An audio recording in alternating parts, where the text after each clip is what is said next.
Right, hello, thanks for joining us today. So in this session, we're just going to walk through the approach that we've taken to ensure that we have the information we require to run our service effectively. And we're going to talk a bit about how we use Ansible to integrate and populate a CMDB through a REST API. So I'm going to talk a bit about the context and the challenge. Andres is then going to join in and, or take over rather, and go through the solution and the demo. And then we're going to wrap it up and just sort of talk a bit about how we'd like to, well, our sort of hopes for it going forward. Okay, so in Atos' partnership with Red Hat, we've built Amos, which is the Atos managed OpenShift. So it's a fully managed OpenShift service, which is deployed out to multiple, multi-cloud estates and obviously multiple customers as well. So critical to the quality and the speed of service is ensuring that we've got, it's ensuring that repeatability of the solution. So obviously we're looking to be, we're managing vast estates with sort of different security requirements, configurations, etc. And therefore, as I'm sure you appreciate, the only way to run that's economically viable is to use extensive automation. So with the adoption of DevOps practices and enablers, enabling tooling such as Ansible, we found that the lines of responsibility have blurred within the teams. So with the guys who were sort of, have come from the operations background, sort of having to pick up development practices, and the dev guys are starting to understand why certain information is really critical to sort of swift resolution of incidents, and also for the planning and management of the service. So just to put the service into a sort of a wider operational context, we needed a way to capture verbose information. We wanted a lightweight application to do that, and we also wanted it to be flexible, so we could capture the information we know we need now, and also that can evolve over time as we run the service and we find whether we need more or less information within that. We also needed the resulting solution to be fully integrated with our automated delivery approach, easy to populate, and obviously easy to interrogate as well. So in short, we needed a configuration management database populated directly from Ansible scripts. So when we look at the benefits of actually setting this up, they all really come from what are traditionally operational tasks. So what I wanted to do was just sort of put that into context and give some examples where the details of the server state would be invaluable. So if we we obviously take a large estate, we've got, say, thousands of servers running, and then we have an incident. So what happens? We have to look at how we respond effectively to that. And to do that, we want to know the version of applications, the patches that are on those, which servers are connected to what and which applications, etc. So on and so forth. So the information that we get from the CMDB allows us to complete an effective impact assessment, deal with the issue swiftly and effectively. So the CMDB really, therefore, is transforming the speed and accuracy of the response that we can give.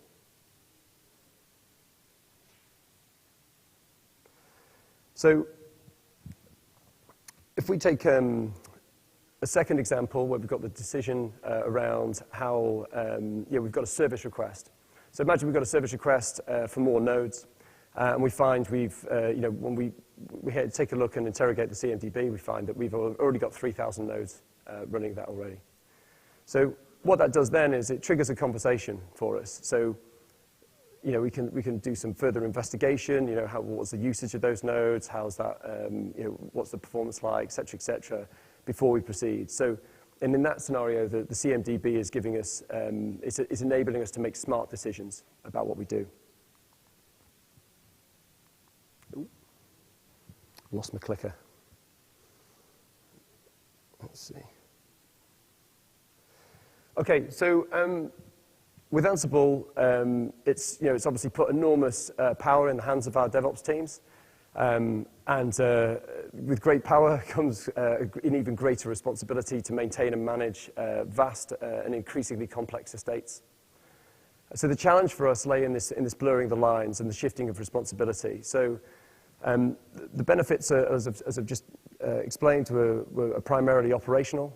And so the devs don't really care. Certainly didn't before. Some of them do now, especially when they've had to fix things. But the trick really was around convincing the development guys to populate the CMDB. So effectively, we're sort of shifting that responsibility left. Much like Ansible has sort of shifted some of the provisioning configuration and the responsibilities around that left as well.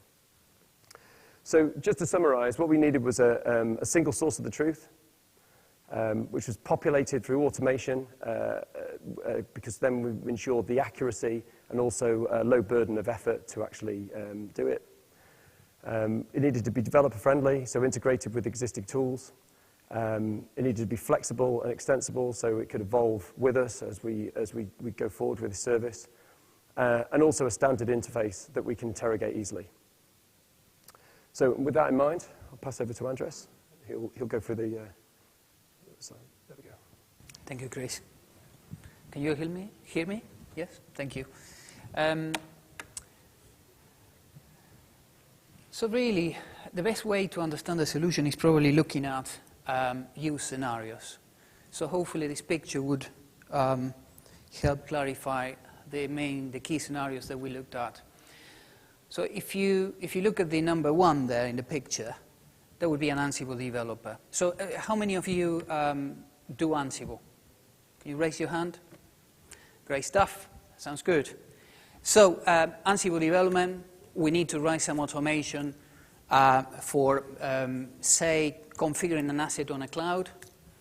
And then as a developer, well, I want to write the automation, and I want an easy way to record that configuration. I don't want to be concerned with spending too much time in writing that configuration, how do I go about doing that, etc. So I want something that is transparent to me, so I can be productive. So if you look at number two, that's a security officer in an organization. The security officer has a totally different view of the world. The view is, I want to secure my configuration information. At the same time, I want to leverage any identity and access management solution that I have across my organization. So if you look at number three, is the operations team. The operations team typically, once the developer has developed the automation, is tested out, and it goes into production, and the operation team is going to execute that automation. It's likely to do that through something like Ansible Tower, if you like. And they want to record the configuration changes in a seamless way. They don't want to know too much about how those changes happen. They want to make sure that those changes are recorded. And finally, you have an end user. And say that end user wants to request assets on a cloud. So it goes to, say, an IT self-service portal, some sort of catalog. It could be Cloud Forms, maybe. And from there, it just requests, pick an item in the catalog and request that item, and hopefully kick off the automation. And again, the configuration needs to be recorded. So, in order to provide a solution for this, what we have done, so if you follow the automation developer there, you can see the automation developer writes some Ansible playbooks. The playbooks then need to talk to the configuration management database, need to update the configuration. So we have some Ansible modules there that makes it very easy for the developer just to use, to talk to the configuration management database in a user-friendly way.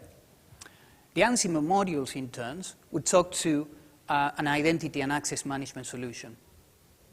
In this case, we have used Keycloak. How many of you have come across Keycloak? Only one? So Keycloak is the upstream project for Red Hat SSO, single sign-on.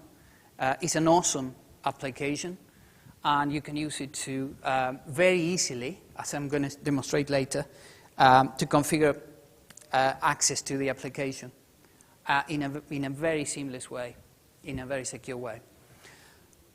So then the Ansible modules would do whatever is needed to collect a token and to present that token to a web API. We built a web API for the example in SpringBoot. How many of you have you used SpringBoot? Okay. And then, of course, the RESTful API exposes functions from the database. The database is a PostgreSQL database, in this case. Okay. So the architecture is pretty simple, really. We have at the center the web API, WAPI, right? We call this example Onyx. It's built with SpringBoot. And then we have a database behind that, PostgreSQL. And we have Red Hat SSO Keycloak there for authentication. And then a write client. Those are Ansible modules, if you like. Talk to the SSO server and the web API, and a read client, somebody that wants to query that information for various purposes. By the way, forgot to mention there is a fifth, if you like, group, which is a wider organization, data analysts, and they want to query information from the configuration management database. Yeah. Okay.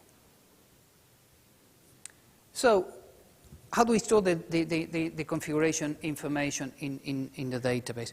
Are you familiar with configuration management databases in general? Yeah? Okay. So the model here is pretty simple for this example. You have a configuration item, and a configuration item could be anything that you want to record information about. It could be a host, having IP addresses, host names, a bunch of properties or attributes that want to record. It could be a database service. It could be a piece of middleware. And then you have a link, and the link associates configuration items. So in that model, you have an item that uses a link. The link helps the item to relate to another item. It's an association table, if you like. And then links can have two items. So a link would connect the first item with a second item. And items are of a particular item type. And you define the item types.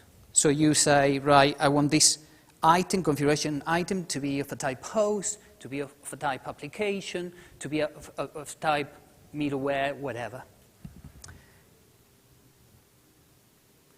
But then how do we use this model? How do we model a particular configuration? So let's say in this case, for the example, and you can do this in various different ways because data model is flexible.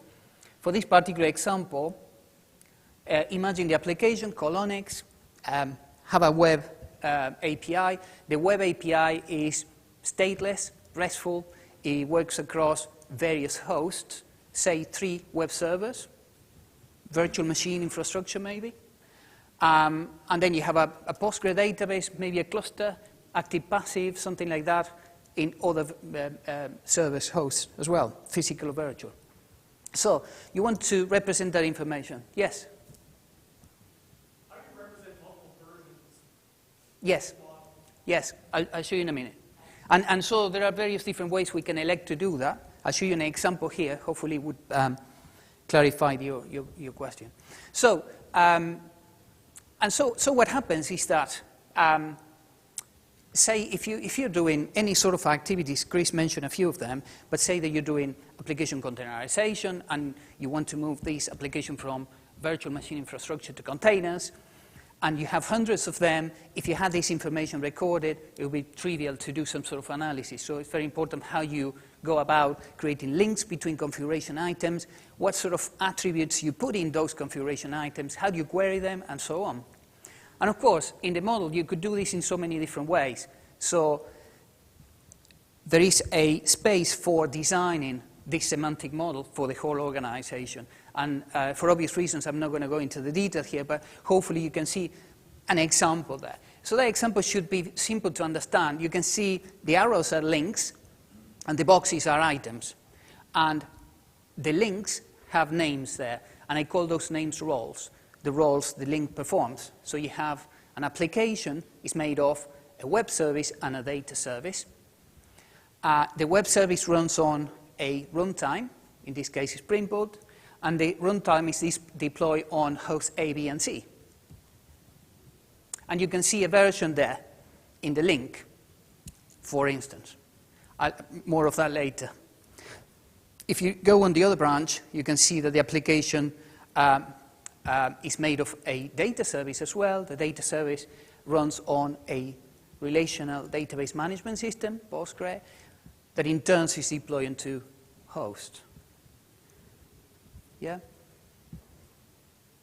So what I'm going to do now, I'm going to show you an example whereby we're going to run the application. I'm not going to go into the detail of explaining the application, but if you have any questions, and if we have time at the end, we can have a look at that.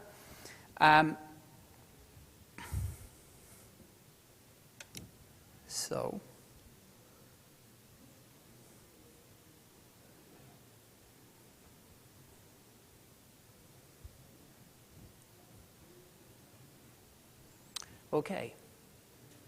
So here we are. So you can see the project on the left. I have an Ansible folder. In that folder, I have a playbook. And in that playbook, I'm using the local host in this case. So I'm going to...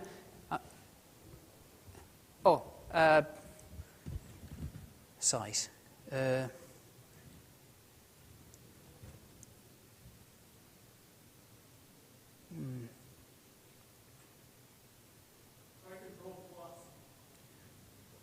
Control plus,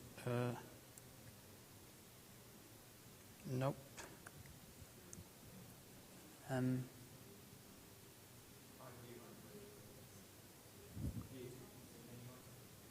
View, okay.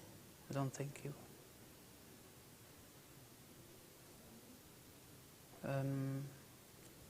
No, anyone knows? I think I need to change the font type on the source code editor, but that is not going to be a trivial thing, is it?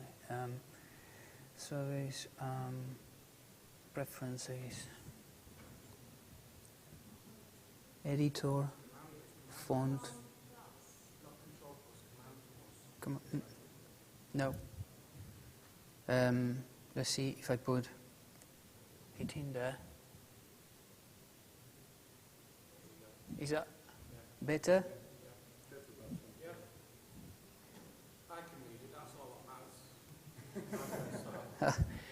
Right, so that's better now. Right, okay, great. Okay, so you can see it's very simple. Ansible playbook there, and I'm using modules there. I'm going to explain the modules in a minute. Very trivial stuff. I'm running on the local host. I'm going to do is I'm going to run this thing, and it's going to populate the database. And you can see how that happens. And then you can figure out, you can insert these calls to the modules, whatever you need. But one thing is trivial, is not quite trivial here, is how you do authentication. We want to hide authentication from the development teams for obvious reasons. So this is using OAuth to authenticate using OpenID Connect token. Okay? So it's going to go to the server, it's going to collect the token, it's going to pass some credentials. In this case, you can see Onyx login is the module, authentication host is the location of the Keycloak server. The Keycloak server location is in those variables there in the inventory. So you can see this is the web API for the CMDB, listening on port 8080, and I have the Keycloak on 8081. So passing that variable there, you pass a few configuration variables here, the realm, the client ID, etc. So you need to configure the Keycloak server there. The documentation about how to do that is available on online. So I'm going to show you quickly. In the presentation, you have the information. Sorry about that. Right. So if you go to this URL on GitHub, you'll find all of the documentation there. Yeah. So hopefully you can see everything is there. And we'll be showing the and we'll share the link in large letters later. We'll share the link with you. Okay, so the first module connects to the authentication server, grabs a token, creates a fact, passes the fact back into the engine, and then the rest of the playbooks can use that. So you can see add host is here, so let's go to add host. This is how we do it. So you have an Onyx item there, which is the item that you want to create, the location of the CMDB host, and then you have here, highlighted, a fact that is created by the login module. So that fact contains the access token. If you want to know how the access token is created, you can come here to the modules, and you have the Python code to work out how that happens. Okay? If you have any questions, just let me know at the end of the session. So the modules are here, the item module, the link module creates a link, create an item, and login. And you can see here, you can record, so you have a key for the host, that's the host A in this case. It's a natural key. You need to have a naming convention for that. You can call this as many times as you want, and it would either create the item or it would update the item if it's already there. And that, I think, is important because you want to make it developer-friendly, so you don't need to worry about whether it's there or not. The only thing you want to care is every time you execute the thing, it would go to the database and update it. Yeah? As it goes to the database, you'll see that the updates happen there, and there's an audit trail as well. Then you have a type of items. In this case, it's a host. In the model, there is a list of types, and you can create your own types if you want. And then you can pass a metadata structure, and you can see that metadata structure is a JSON object.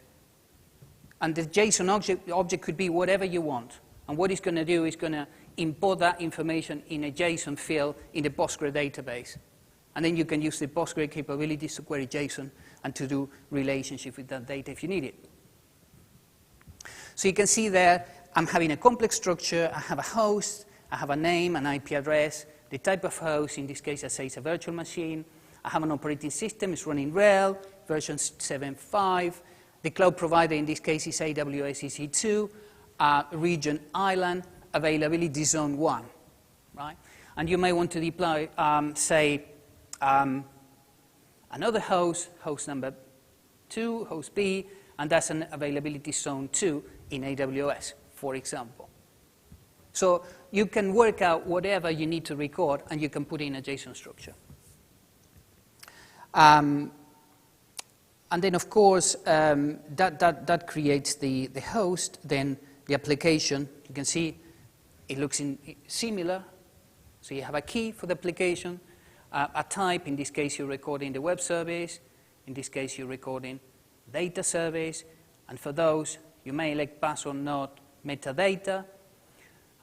You can pass tags. These tags are for semantic search, so you can go and query based on those tags. And then you have a reporting dimensions. The reporting dimensions are whatever you want, whatever you need. So say, for instance, you need to pass a WBS structure, code there, or a project name, and then you need to query the items by that. Would you simply go and add a new property there, key value pairs, and that's all we need to do, right? Okay, so let's run the thing. So you can see I have 2 containers running there. One container is running Keycloak, and the other container runs PostgreSQL, the database. So you can see I have the database there. It's a bit small. The schema is there. You can see the tables there. And if I query the item table, you can see it doesn't have any data. Yeah.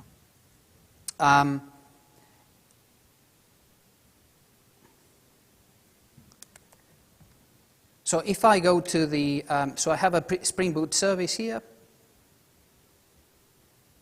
the SpringBoot app is running there.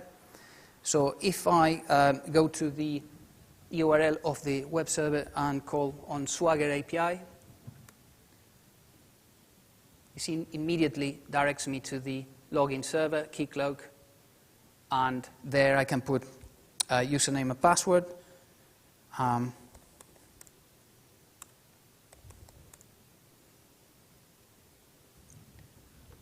And then you log in. So Keycloak is totally separate from the SpringBoot application. It's that easy to configure. If you need to understand how to do it, the code is there. Super simple. Authentication doesn't need to be built into the web service, and you have OpenID Connect out of the shell there. And of course, that's the API. You have a few methods there, so you can go use Swagger to query this. Yeah. So we got the service running. We got the database there. And now, what I'm going to do is run Ansible.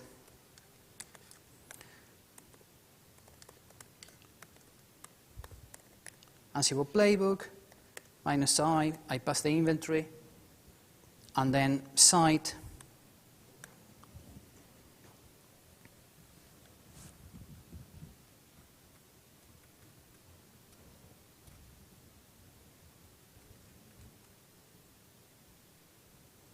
Done. So, if I go to database now, you can see that we have all of the items recorded in the database. I mean, all of that structure that is in the diagram, you can see that is there in the database. So you should be able to run this example and see how all of the data went into the database and how it's related. But let me show you here. An interesting bit is, so you can see that in that JSON field, I recorded all of the attributes for that configuration item. And that's super flexible. You change it, you do whatever you like. So in the future, there will be more modules coming just to ensure that you have easy ways to update the configuration properties and so on. And of course, then, if you look at the link table, we have the links there, yeah? And you can see the roles are there, deployed, runs on, has, and then you, of course, you can query all of this information in various different ways. So you can say, go and tell me everything that runs on this host, how many services do I have, and so on. And then you get this like a binary tree that you can query, and then you can decide how you want to spy that, yeah? The query API is not very mature yet. We're writing functions to make it more friendly. If you've got suggestions about queries and so on, please let me know. The other thing to mention is, of course, somebody's going to say, well, you changed that configuration item. How do I know what was the state before that? So you need an audit.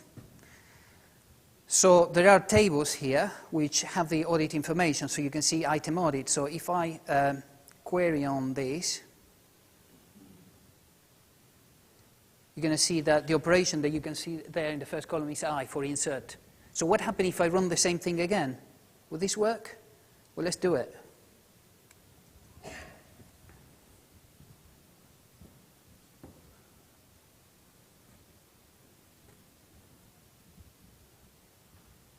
So by the way, it's using the OpenID Connect token to connect to this. So anyway, right, so it's run again.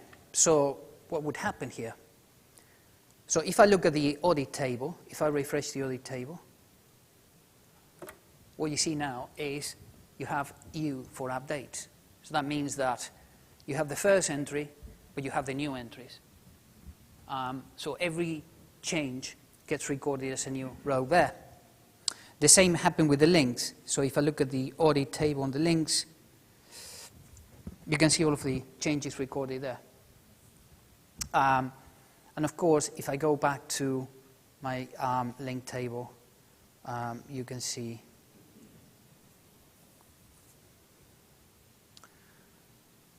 can see the version number evolved from 0 to 1. You see that the version is 3, so on. Okay, any questions so far? Please. What's the key for your configuration item? The key is a natural key and a surrogate key. The surrogate key is for Hibernate to do the job, if you like. But from an Ansible perspective, we don't want to be using surrogate keys. And because in Ansible we want a way to automatically generate a key that is unique, that can be used over and over again, we're using a natural key. Now that natural key, you can see here, is the key field. So in this case, I'm using some readable description for the natural key. Now, what it does is using that natural key, goes to the database and say, show me this key. Is that key there? Yes. Then update. Is that key there? No. Then insert. How do we go about generating that key? You know, it's up to the company, the scheme that they have, etc. Yeah? But that's one of the key things. It's just to use a natural key to make it friend. Yep. Is there a deeper integration to Ansible so that whenever you're running a standard Ansible playbook, it'll automatically populate this? So this is a client. This is a client. This is an Ansible client for the web service, right? So whenever you write your playbook, you need to put in the playbook a call like this. And you can parameterize that, because as you're deploying something, if you say, go to AWS EC2, create a host there, you're going to retrieve attributes of that host. At that point in time, you issue a call to that module and pass those attributes there. They get recorded into the database. Yeah? So in this case, what I'm doing is I put all of the codes, all of the items together to show you how this client, Ansible client, can import that in the database. You can use curl or something like that and import that manually if you want. Yeah?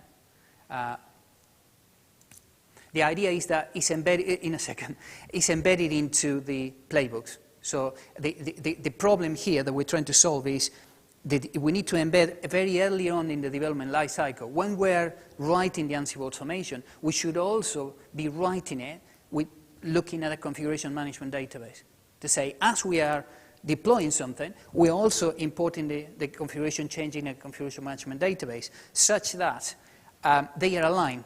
They're always in sync. And then there are different ways we could be using the configuration management database. So imagine this. We could query the configuration management database and say, create the inventory, please, the Ansible inventory, the host groups, everything from the CMDB. Or you can say, go and retrieve an inventory from the CMDB, use Ansible to deploy something with that inventory, and then update back the CMDB with the changes. Thank you. Yeah? How high is scale? Sorry. Scaling, how high? So scaling. Well, so the web service is stateless. So you can run in OpenShift or horizontally scale it. It's going to write into the database, depending on the database structure. It's a Postgre database. You need to create indexes and things like that. We haven't tested a scale yet, as any other database. It depends on how many transactions you run. But I think it should be pretty okay. Postgre is a decent engine for inserts. Of course, we can use any other engine like Mongo, etc. If you want higher input into the database, but then it's about the querying capabilities as well. So the relational model would allow you to have probably better querying capabilities.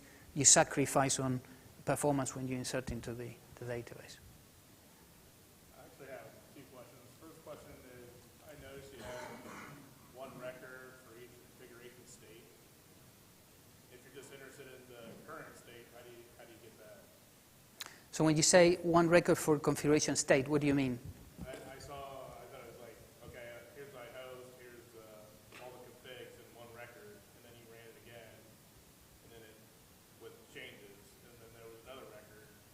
that record happens in another table.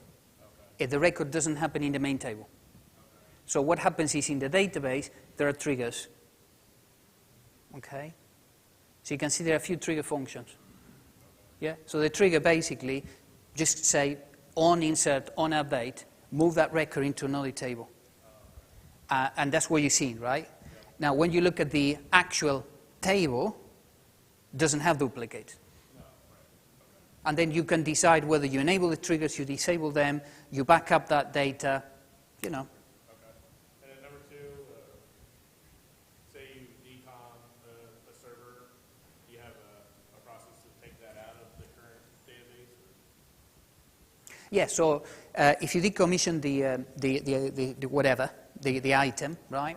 You just go there and say delete, and that delete gets recorded into the audit table. And that's how you, that's why you need the audit there to query the audit to see the whole history. Okay. Yeah. Yes? Do you have any capability for validation? In other words, if once you decide on some of your nomenclature or semantics for your model, make sure that you can only use certain type names and avoid mistyping and so forth? Validation is not at the moment in the API, but can be added. So I think it's a new feature request. At the moment, no. At the moment, no, but the plan is to have a sort of an Angular front end where all of this can be visualized. Should we just wrap up? Because absolutely. we'll talk a bit about that, and then if we've still got some time, we can carry on with the questions. So, and obviously we're around, so we're not going anywhere. So you can obviously come and speak to us.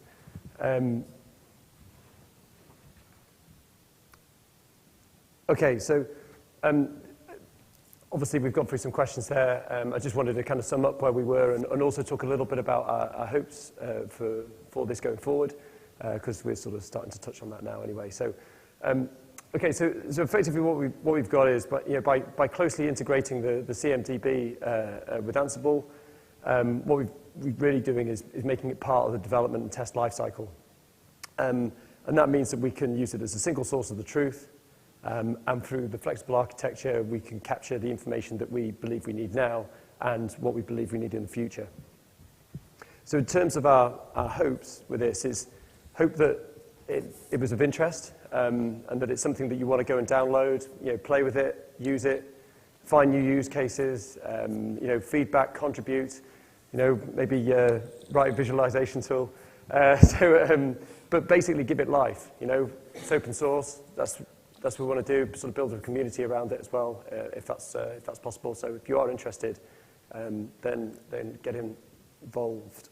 So, and there's the link to the GitHub link there as well.